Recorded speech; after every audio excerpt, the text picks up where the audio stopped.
राधे राधे मेरे प्यारे भाइयों बहनों माताओं व बंधुओं, संस्कार की बातें चैनल में आपका स्वागत है। बंधुओं, आज मैं आपको श्रवण करवाने जा रही हूँ पद्म पुराण की कथा का तीसरा अध्याय।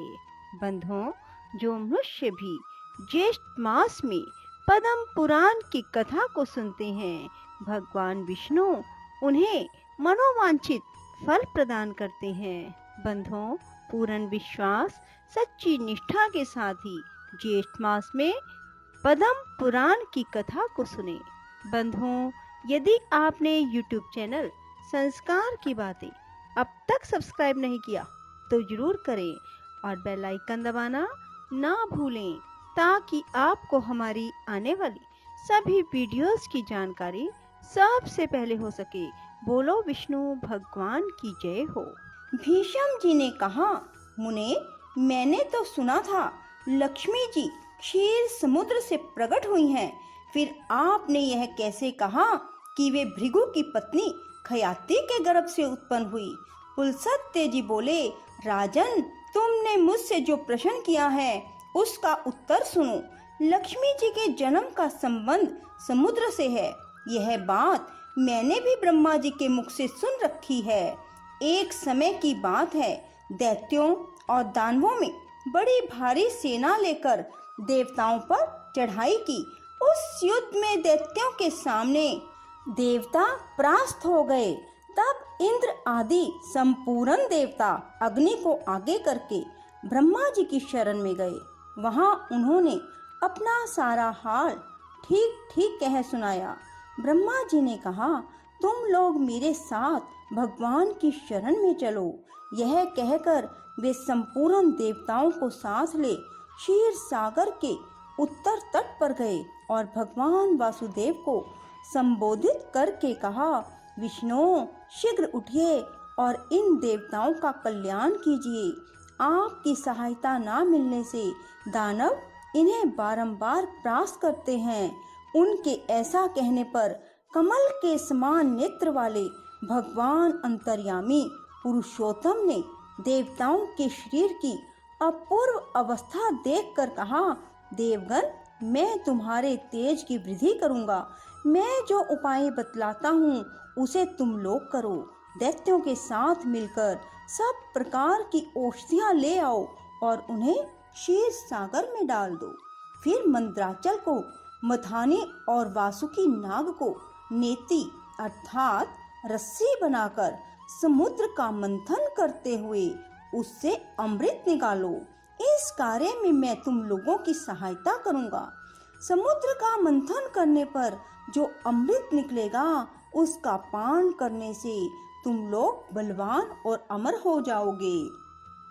देव आदिदेव भगवान के ऐसा कहने पर समुद्र देवता दैत्यों के साथ संधि करके अमृत निकालने के यत्न में लग गए। देव, दानव और दैत्य सब मिलकर सब प्रकार की औषधियां ले आए और उन्हें क्षीर सागर में डालकर मंद्राचल को, मधानी एवं वासुकी नाग को नेति बनाकर बड़े वेग से मंथन करने लगे। भगवान विष्णु की प्रेरणा से सब देवता एक साथ रहकर वासुकी की पूंछ की ओर हो गए और दैत्यों को उन्होंने वासुकी के सिर की ओर खड़ा कर दिया। भीष्म जी वासुकी के मुख की सांस और विष अग्नि से झुलस जाने के कारण सब दैत्य निस्तेज हो गए। क्षीर समुद्र के बीच में ब्रह्म वेताओं में श्रेष्ठ भगवान ब्रह्मा और महातेजस्वी महादेव जी कच्छप रूपधारी श्री विष्णु भगवान की पीठ पर खड़े हो अपनी भुजाओं से कमल की भांति मंद्राचल को पकड़े हुए थे तथा स्वयं भगवान श्री हरि कूर्म रूप धारण करके क्षीर सागर के भीतर देवताओं और दैत्यों के बीच में स्थित थे। वे मंद्राचल को अपनी पीठ पर लिए डूबने से बचाते थे। तदंतर जब देवता और दानवों ने क्षीर समुद्र का मंथन आरंभ किया, तब पहले पहल उससे देव पूजित कामधेनु का आविर्भाव हुआ, जो भविष्य घी दूध की उत्पत्ति का स्थान मानी गई है। तत्पश्चात वारुणी अर्थात मदिरा देवी प्रकट हुई, जिसके मद भरे नेत्र घूम रहे थे। वह पग पग पर लड़खड़ा रही थी। उसे अपवित्र मानकर देवताओं ने त्याग दिया। तब वह असुरों के पास जाकर बोली, दानवों, मैं बल प्रदान करने वाली देवी हूँ, तुम मुझे ग्रहण करो। दैत्यों ने उसे ग्रहण कर लिया। इसके बाद पुनः मंथन आरंभ होने पर पारिजात अर्थात कल्प वृक्ष उत्पन्न हुआ, जो अपनी शोभा से देवताओं का आनंद बढ़ाने वाला था। तदंतर 60 करोड़ अप्सराएं प्रकट हुई, जो देवता और दानवों की सामान्य रूप से भोग्या हैं। जो लोग पुण्य कर्म करके देवलोक में जाते हैं, उनका भी उनके ऊपर समान अधिकार होता है। अप्सराओं के बाद शीतल किरणों वाले चंद्रमा का प्रादुर्भाव हुआ, जो देवताओं को आनंद प्रदान करने वाले थे। उन्होंने भगवान शंकर से अपने लिए मांगते हुए कहा, देवताओं, ये चंद्रमा मेरी जटाओं के आभूषण होंगे, अतः मैंने इन्हें ले लिया। ब्रह्मा जी ने बहुत अच्छा कहकर शंकर जी की बात का अनुमोदन किया। तत्पश्चात काल नामक भयंकर विष प्रकट हुआ, उससे देवता और दानव भी हुई। तब महादेव जी ने स्वेच्छा से अर्थात अपनी इच्छा से उस विष को लेकर पी लिया। उसके पीने से उनके कंठ में काला दाग पड़ गया। तभी से वे महेश्वर नीलकंठ कहलाने लगे। क्षीर सागर से निकले हुए उस विष का जो अंश पीने से बच गया था, उसे नागों ने ले लिया।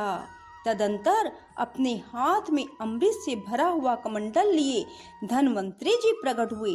वे श्वेत वस्त्र धारण किए हुए थे। वैद्यराज के दर्शन से सबका मन स्वस्थ और प्रसन्न हो गया। इसके बाद उस समुद्र से उच्चैश्रवा घोड़ा और ऐरावत नाम का हाथी, ये दोनों क्रमशः प्रकट हुए। इसके पश्चात क्षीर सागर से लक्ष्मी देवी का प्रादुर्भाव हुआ, जो खिले हुए कमल पर विराजमान थी। हाथ में कमल लिए थी। उनकी प्रभा चारों ओर छिटक रही थी।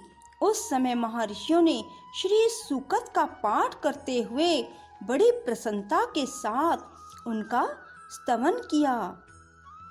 बंधुओं, तभी कहा जाता है कि प्रतिदिन सभी मनुष्यों को श्री सूक्त का पाठ करना चाहिए, ताकि माँ लक्ष्मी की आप पर अपार कृपा बनी रहे। साक्षात क्षीर समुद्र ने दिव्य पुरुष के रूप में प्रकट होकर लक्ष्मी जी को एक सुंदर माला भेंट की, जिसके कमल कभी मुरझाते नहीं थे। विश्वकर्मा ने उनके समस्त अंगों में आभूषण पहना दिए। स्नान के बाद दिव्य माला, दिव्य वस्त्र धारण करके जब वे सब प्रकार के आभूषणों से विभूषित हुई, तब इंद्र आदि देवता तथा विद्याधर आदि ने उन्हें प्राप्त करने की इच्छा की। तब ब्रह्मा जी ने भगवान विष्णु से कहा, वासुदेव, मेरे द्वारा दी हुई उस लक्ष्मी देवी को आप ही ग्रहण करें। मैंने देवताओं और दानवों को मना कर दिया है, वे इन्हें पाने की इच्छा नहीं करेंगे। आपने जो स्थिरता पूर्वक इस समुद्र मंथन के कार्य को संपन्न किया है, इससे आप पर मैं बहुत संतुष्ट हूँ। यूँ कहकर ब्रह्मा जी लक्ष्मी जी से बोले, देवी, तुम भगवान केशव के पास जाओ। मेरे दिए हुए पति को पाकर अनंत वर्षों से आनंद का उपभोग करो। ब्रह्मा जी के ऐसा कहने पर लक्ष्मी जी समस्त देवताओं के देखते देखते श्री हरि के वक्ष स्थल में चली गई और भगवान से बोली, देव, आप कभी मेरा परित्याग ना करें। संपूर्ण जगत के प्रियतम, मैं सदा आपके आदेश का पालन करती हुई आपके वक्ष स्थल में निवास करूंगी। यह कहकर लक्ष्मी जी ने कृपा पूर्ण दृष्टि से देवताओं की ओर देखा। इससे उन्हें बड़ी प्रसन्नता हुई। इधर लक्ष्मी से परित्यक्त होने पर दैत्यों को बड़ा उद्वेग हुआ। उन्होंने झपट कर धन्वंतरी के हाथ से अमृत का पात्र छीन लिया। तब विष्णु ने माया से सुंदर स्त्री का रूप धारण करके दैत्यों को लुभाया और उनके निकट जाकर कहा, यह अमृत का कमंडल मुझे दे दो। उस त्रिभुवन सुंदरी रूपवती नारी को देखकर दैत्यों का चित्त काम के वशीभूत हो गया। उन्होंने चुपचाप वह अमृत उस सुंदरी के हाथ में दे दिया और स्वयं उसका मुंह ताकने लगे। दैत्यों से अमृत लेकर भगवान ने देवताओं को दे दिया और इंद्र आदि देवता तत्काल उस अमृत को पी गए। यह देख दैत्यगण भांति भांति के अस्त्र शस्त्र और तलवारें हाथ में लेकर देवताओं पर टूट पड़े, परंतु देवता अमृत पीकर बलवान हो चुके थे। उन्होंने दैत्य सेना को परास्त कर दिया। देवताओं की मार पड़ने पर दैत्यों ने भागकर चारों दिशाओं की शरण ली और कितने ही पाताल में घुस गए। तब संपूर्ण देवता आनंद मगन हो शंख चक्र और गदा धारण करके भगवान श्री विष्णु को प्रणाम करके स्वर्ग लोक को चले गए। तब से सूर्य देव की प्रभा स्वच्छ हो गई, वे अपने मार्ग से चलने लगे। भगवान अग्निदेव भी मनोहर दीप्ति से युक्त हो प्रज्वलित होने लगे तथा सब प्राणियों का मन धर्म में संलग्न रहने लगा। भगवान विष्णु से सुरक्षित होकर समस्त त्रिलोकी श्री संपन्न हो गई। उस समय समस्त लोकों को धारण करने वाले ब्रह्मा जी ने देवताओं से कहा, देवगण, मैंने तुम्हारी रक्षा के लिए भगवान श्री विष्णु को तथा देवताओं के स्वामी उमापति महादेव जी को नियत किया है। वे दोनों तुम्हारे योग क्षेम का निर्वाह करेंगे। तुम सदा उनकी उपासना करते रहना, क्योंकि वे तुम्हारा कल्याण करने वाले हैं। उपासना करने से ये दोनों महानुभाव सदा तुम्हारे क्षेम के साधक और वरदायक होंगे। यूं कहकर भगवान ब्रह्मा अपने धाम को चले गए। उनके जाने के बाद इंद्र ने देवलोक की राह ली। तत्पश्चात श्री हरि और शंकर जी भी अपने अपने धाम बैकुंठ एवं कैलाश में जा पहुँचे। तदंतर देवराज इंद्र तीनों लोकों की रक्षा करने लगे। महाभाग, इस प्रकार लक्ष्मी जी क्षीर सागर से प्रकट हुई। यद्यपि वे स्नातनी देवी हैं, तो भी एक समय भृगु की पत्नी ख्याति के गर्भ से भी उन्होंने जन्म ग्रहण किया था। बोलो विष्णु भगवान की जय, लक्ष्मी माता की जय। राधे राधे, जय श्री कृष्णा।